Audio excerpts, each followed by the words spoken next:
নমস্কার দর্শক, সংবাদ আবির্ভাবের গুরুত্বপূর্ণ সংবাদে আপনাদের সকলকে স্বাগত। আমরা প্রত্যেক দিনের মতন আজকেও একটি বিশেষ এবং গুরুত্বপূর্ণ সংবাদ আপনাদের সামনে তুলে ধরব। দর্শক, আমরা বলেছিলাম যে 2026 ভোট আগে এবং ভোটের শেষ পর্যন্ত এই রাজ্যে প্রতিদিন প্রতি মুহূর্তে হুমকির রাজনীতি বাড়বে।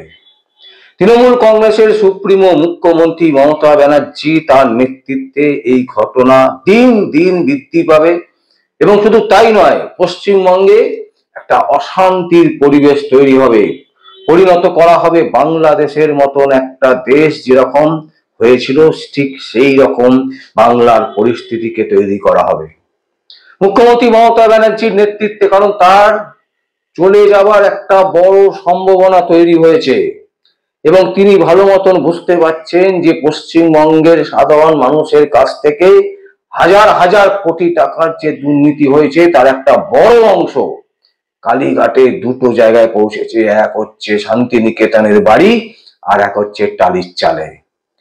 শুধু প্রমাণের অপেক্ষা। প্রমাণ সিবিআই, ইডি এদের কাছে আছে, কিন্তু কোথাও কারো একটা অঙ্গুলি হেলনের জন্য আমরা বারবার দেখতে পাচ্ছি সেগুলো যেন ফিকে হয়ে যাচ্ছে। কিন্তু ফিকে হচ্ছে না দর্শক, জমতে জমতে জমতে জমতে একটা পাহাড় তৈরি হয়েছে, দুর্নীতির পাহাড়। আর সেই পাহাড়ের মাথায় বসে আছেন মুখ্যরানী মুখ্যমন্ত্রী মমতা ব্যানার্জি। এবং তিনি বুঝতে পারছেন যে কলকাতা হাইকোর্ট যেভাবে একের পর এক রায় দিচ্ছে, আপনারা সম্প্রতি যে রায়টার কথা যদি আমরা বলি, যে 100 দিনের কাজের ব্যাপারে মুখ্যমন্ত্রী মমতা ব্যানার্জি চেয়েছিলেন, তার ভাইপো চেয়েছিলেন অভিষেক ব্যানার্জি 100 দিনের কাজের টাকা কাজ শুরু হোক, এরকম নানান রকম প্রায় বছর দুয়েক ধরে রীতিমতো হইচই বিভিন্ন জায়গায় 144 তারা ভেঙেও তারা সভা করেছেন। অথচ দেখুন, কলকাতা হাইকোর্ট যখন রায় দিল সেই রায়ে সন্তুষ্ট নয়।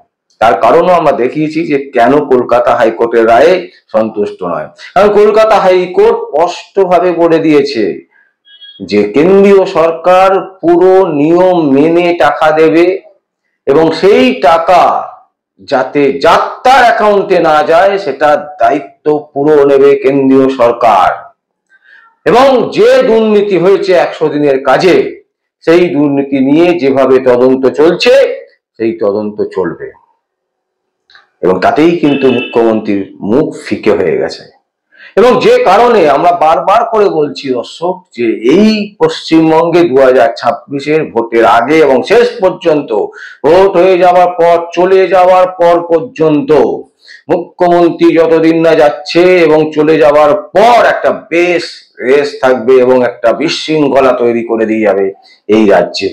আমরা কি দেখেছিলাম? আমরা দেখেছিলাম অনুব্রত মণ্ডলকে, তৃণমূলের একজন নামকরা নেতা, বীরভূমের নেতা। সেই নেতা কখনো কখনো শ্বাস প্রশ্বাস নিতে অসুবিধে হয়। মুখ্যমন্ত্রী মমতা ব্যানার্জির স্নেহে ধন্য মুখ্যমন্ত্রী ছত্রছায়ায় তিনি থাকেন, যার ফলে তাকে গ্রেপ্তার করা হলো না। পুলিশ পুলিশকে এত বড় জুতো মারলো, তাদের বউ মাকে নিয়ে গালিগালাজ করলো, তারপরেও কিন্তু পুলিশ একটা টুকরো গায়ে হাত দিতে পারলো না অনুব্রত মণ্ডলের। এবং আমরা তখনই বলেছিলাম যে এই জিনিস দিন দিন বাড়তে থাকবে এবং সেই জিনিসই কিন্তু আমরা দেখতে পাচ্ছি। অনুব্রত মণ্ডলের পর আমরা দেখলাম হুমায়ুন কবির। তিনি রীতিমতো 3-4টে থানা নিয়ে একেবারে একের পর এক অভিযোগ এবং একের পর এক বক্তব্য রাখলেন এবং রীতিমতো শাসালেন। এখন দেখছি কি, সেই অনুব্রত মণ্ডলের গড়েই একজন নামকরা নেতা বলা যেতে পারে, বীরভূমের এই মুহূর্তে একজন বড় নেতা যিনি অনুব্রত মণ্ডলকে টেক্কা দেন, তিনি বলছেন যে টাকা খেয়ে অপরাধীদের আড়াল করছেন। কেষ্টর হুমকির পর আরো এক আইসি কে হুমকি দিল কাজল ঘনিষ্ঠের যারা আছে নেতা নেত্রীরা, তারা। কাজল হচ্ছে কেষ্টর প্রতিদ্বন্দ্বী এবং কেষ্ট হুমকি দিচ্ছে এবারে কাজলের যারা সাঙ্গপাঙ্গ আছেন তারা হুমকি দিচ্ছে আইসিকে। কি বলা হচ্ছে, আবার বীরভূম তৃণমূলের নেতৃত্বের নিশানায় থানার আইসি অনুব্রত মণ্ডল। কেষ্ট বোলপুর থানার আইসির বিরুদ্ধে নানা অভিযোগ করেছিলেন। ফোন করে অনুযোগ করেছিলেন তিনি বীরভূম জেলা সভা পরিষদের সভাপতি কাজল শেখের নির্দেশে কাজ করেন। মানে আইসি কে একদম স্পষ্ট ভাষায় বলেছিলেন যে কাজল শেখের নেতৃত্বে তিনি কাজ করেন। এবার কাজল অনুগামী তারা বলছে, তাদের এক তৃণমূল নেতা অভিযোগ করছে সিউড়ি থানার আইসির সঙ্গে অপরাধীদের যোগসাজশ হয়েছে। তাকে বোমা গুলি মজুতের আগাম খবর দেওয়া হলেও তিনি নিষ্ক্রিয় থাকেন। কয়েকজন পুলিশ কর্মীর সঙ্গে মিলে অপরাধীদের আড়াল করছেন এবং বীরভূম জেলায় অশান্তিতে পরোক্ষ সাহায্য করছেন। শুধু তাই নয়, কাজল ঘনিষ্ঠ তৃণমূল নেতা নুরুল ইসলামের অভিযোগ, সিউড়ি থানায় আইসির কাজ করছেন বীরভূমের নির্দেশে, মানে অনুব্রতর নির্দেশে। আইসি থানার তিনি কাজ করছেন কার নির্দেশে? বীরভূমের অনুব্রত মানে কেষ্টদার নির্দেশে।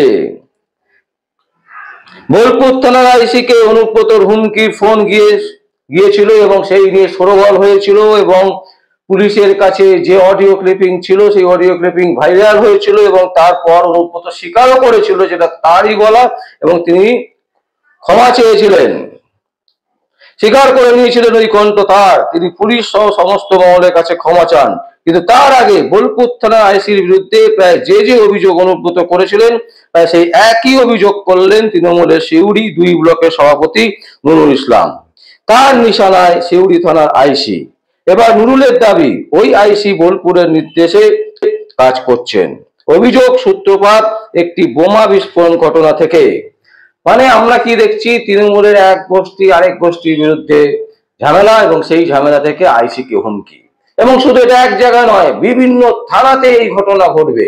বিভিন্ন থানা, বিভিন্ন অঞ্চলে, বিভিন্ন জেলায় এই ঘটনায় কিন্তু ঘটাবে মুখ্যমন্ত্রীর নেতৃত্বে এবং এদেরকে কোনো রকম ভাবে নিয়ন্ত্রণ করবেন না মুখ্যমন্ত্রী, কারণ এনারা হচ্ছে ভোট পরিচালনা করবেন। এদের নেতৃত্বে ভোট হবে এবং সেই ভোটে মুখ্যমন্ত্রী মমতা ব্যানার্জি আবার মুখ্যমন্ত্রী হবেন, সেই স্বপ্ন তিনি বুনছেন রীতিমতো কালীঘাটের টালির ঘরে বসে বসে। সেই কালীঘাটের টালির ঘরে কি আছে এবং কি নেই যারা গেছেন তারা জানেন। তো সেই রকম পরিস্থিতি কিন্তু এখন একটা পরিস্থিতি কিন্তু চলছে, যেটা হচ্ছে ভয়ঙ্কর ব্যাপার।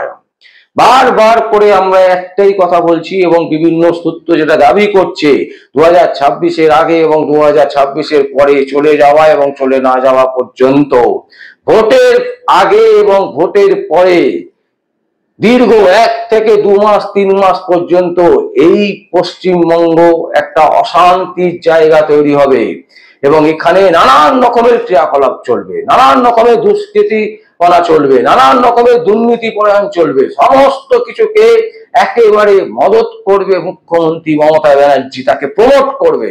কারণ একটাই, ভোটে জিততে হবে। ভোটে জিতলে যারা ওনার বিরুদ্ধে বারবার করে বলছে তাদেরকে জেলে ঢোকাতে হবে, তাদেরকে মারতে হবে, তাদেরকে মেরে ফেলতে হবে, এই ধরনের কর্মকাণ্ড তার চলবে। ভোটে জেতার আগে কি চলবে? এই ধরনের অফিসারদের, বিভিন্ন আইসি থেকে শুরু করে পুলিশ অফিসারদেরকে হুমকি চলবে এবং তার সাথে বিভিন্ন নেতা নেত্রীদেরকে আটকানো হবে, জেলে ঢোকানো হবে, জেলে নিয়ে গিয়ে ইচ্ছাকৃত মামলা করে তাকে আটকে রাখা হবে। এই জিনিস কিন্তু 2026-এর ভোট আগে পর্যন্ত চলতে থাকবে। এছাড়াও আরো বৃহত্তর কিছু যদি ঘটে তাহলে হয়তো বিভিন্ন জায়গায় আগুন, বিভিন্ন জায়গায় বোম বিস্ফোরক, নানান রকমের ঘটনা কিন্তু পশ্চিমবঙ্গে ঘটতে চলেছে, ইতিমধ্যে ঘটছে এবং আগামী দিনেও ঘটবে। আমরা দেখলাম কিছুদিন আগে আগুন জ্বলে গেল, সেই আগুনে ভস্মীভূত হলো 1500 দোকান। তার কারণ কি? সেখানে মাল্টি স্টোর বিল্ডিং হবে, মাল্টি স্টোর বিল্ডিং এর মধ্যে মার্কেট হবে। সেই মার্কেট যারা করবেন তারা একটা বড় শিল্প গোষ্ঠী। দর্শক বুঝতে পারছেন আমরা কোন জায়গার কথা বলছি? খিদিরপুরের কথা বলছি। তাই এইভাবে বিভিন্ন জায়গায় বিভিন্ন রকমের দুর্নীতি চলবে এবং সেই দুর্নীতি 2026-এর ভোট শেষ হওয়ার 3 মাস পর্যন্ত চলবে এবং নানান রকমের হুমকি, নানান রকমের দাঙ্গা, নানান রকমের মারামারি, হানাহানি সব চলবে। শুধুমাত্র মুখ্যমন্ত্রী মমতা ব্যানার্জি নিজেকে জেতাবার জন্য এগুলোকে প্রমোট করবেন। তাই দর্শক, সময় হয়েছে, আমরা যেটা বারবার করে বলছি এবং সেটা প্রমাণিত হয়েছে, এবং আমরা যেটা বলছি সেটা কিন্তু প্রমাণিত। আমরা এতদিন দেখলাম অনুব্রত মণ্ডল, তারপরে দেখলাম একজন ছাত্র নেতা, তারপর দেখলাম হুমায়ুন কবির, এখন দেখছি আর এক নেতার সাকরেতা, তারা পর্যন্ত আইসি কে রীতিমতো হুমকি দিচ্ছেন, রীতিমতো ধমকাচ্ছেন। তো কোন পরিস্থিতিতে বাংলা দাঁড়িয়ে আছে ভাববার সময় এসছে। ভাবুন ভাবুন। দর্শক, আমাদের আর কিছু বলার নেই। যদি আপনাদের কিছু বলার থাকে অবশ্যই আপনারা কমেন্ট বক্সে কমেন্ট করবেন। আর দেখতে থাকুন পরবর্তী সংবাদ আবির্ভাবে। আমার নাম বিশ্বজিৎ পাল, সংবাদ আবির্ভাবের জন্য।